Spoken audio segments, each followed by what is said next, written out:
فرماتے ہیں کہ یہ حدیث ضروری سنیں. میں یہ آخری حدیث سناتا ہوں آج کے اس کی، پھر انشاءاللہ دعا کرتے ہیں. یہ مخدوم صاحب رحمۃ اللہ علیہ 380 حدیث نمبر لکھتے ہیں وسیلۃ الغریب میں. یہ کراچی ہماری اہل سنت کی جمعیت اشاعت اہل سنت والوں کو اللہ جزائے خیر دے جنہوں نے یہ اردو میں ترجمہ کیا. یہ کراچی میں نوری مسجد ہے، وہاں سے ترجمہ ہوا ہے. اور شیخ الاسلام مخدوم محمد ہاشم ٹھٹوی کوئی معمولی بات تھوڑی کی. حدیث سناؤ، سبحان اللہ نہیں کہتے. مخدوم صاحب طبرانی شریف کی کا حوالہ دیتے ہیں، اور آگے حدیث کی راوی سیدہ ام المومنین اما عائشہ صدیقہ ہیں. جاگ رہے ہو؟ مخدوم صاحب رحمۃ اللہ علیہ حدیث نقل فرماتے ہیں کہ اماں جان فرماتی ہے کہ حضور نبی رحمت صلی اللہ علیہ وسلم نے فرمایا 6 شخص جن پر اللہ حق تبارک و تعالی نے اور ہر مستجاب النبی نے لعنت کی ہے. غور سے سنیں کہ کوئی ایسا عمل ہمارے اندر نہ ہو، اے اللہ ہم پناہ مانگتے ہیں، آمین. یہ شیخ الاسلام مخدوم محمد ہاشم ٹھٹوی لکھتے ہیں کہ حضور نے فرمایا 6 ایسے شخص ہیں جن پہ اللہ کی بھی لعنت ہے مگر ایک نبی کی نہیں. یہ مخدوم صاحب لکھتے ہیں، میں دوبارہ پڑھتا ہوں کہ آپ سب کو سمجھ میں آ جائے. فرمایا 6 شخص ہیں جن پر حق سبحانہ و تعالی نے اور میں نے، حضور نے فرمایا اللہ پاک نے، میں نے بھی اور ہر مستجاب دعوات نبی نے لعنت کی ہے. تو میرے عزیز جن پہ اللہ کی بھی لعنت ہو، حضور کی بھی ہو، سارے نبیوں کی ہو، وہ کیسا منحوس شخص ہوگا؟ جاگ رہے ہو؟ شیخ الاسلام حدیث لکھتے ہیں آگے وہ 6 سے آپ دیکھو اللہ ہم سب کو پناہ دے ان سے. آگے فرماتے ہیں پہلا شخص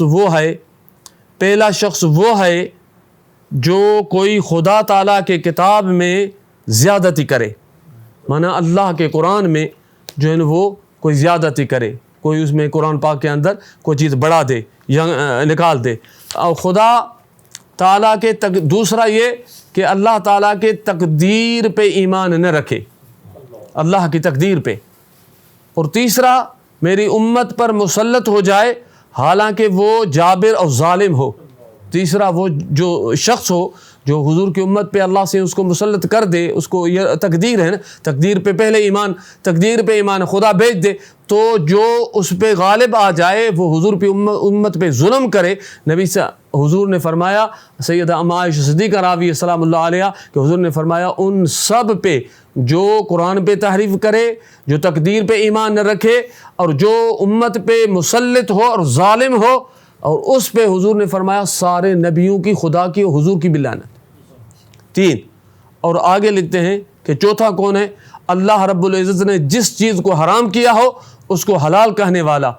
وہ مثلا اللہ نے جس چیز کو بھی حرام کیا ہے، مثلا زنا حرام ہے، شراب حرام ہے، سود حرام ہے، جو بھی حرام چیزیں ہیں ان کو کوئی حلال کر دے تو حضور علیہ الصلوۃ والسلام نے فرمایا اس پہ صرف ایک سرکار نے فرمایا میری نہیں، اللہ تعالیٰ کی کریم آقا نے فرمایا میری، اور حضور نے فرمایا سارے نبیوں کی اس پہ لعنت ہے. تو خدا را یہ جو برائیاں ہیں جو مثلا سود لینا، زنا، شراب، اللہ ہم سب کو، پوری امت کو اس سے محفوظ فرمائے. کتنا بڑا عذاب ہے ان شخصوں پہ.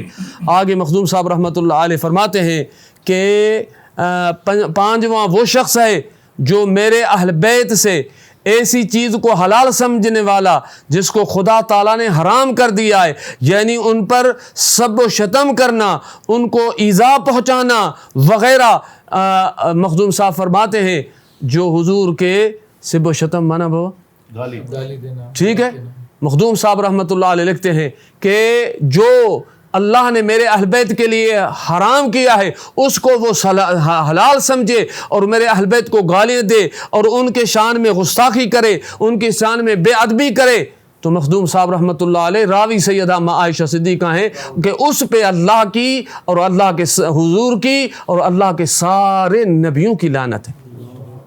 شیخ الاسلام مخدوم محمد ہاشمی آخری لکھتے ہیں چھٹا وہ ہے جو میرے سنت سے روگردانی کرے اور میری سنت کو چھوڑنے والا. اللہ تبارک و تعالیٰ سے دعا ہے کہ اللہ تعالیٰ 3-4 حدیثیں جو ہم نے سنی ان پہ اللہ تعالیٰ ہم سب کو عمل کی توفیق عطا فرمائے. اللہ یہ جو 6 جو عذاب ہیں جو یقیناً جس پہ اللہ کی اور اللہ پاک کے محبوب کی اور 1.25 لاکھ نبیوں کی لعنت وہ کیسا شخص ہوگا. تو عبادت نہیں دیکھیں، یہ دیکھو کہ وہ چیز اس میں ہے یا نہیں، یہ دیکھنا ہے. اللہ تعالی ہم سب کو ان چیزوں سے محفوظ فرمائے. اللہ تعالی ہمیں ادب والا بنائے.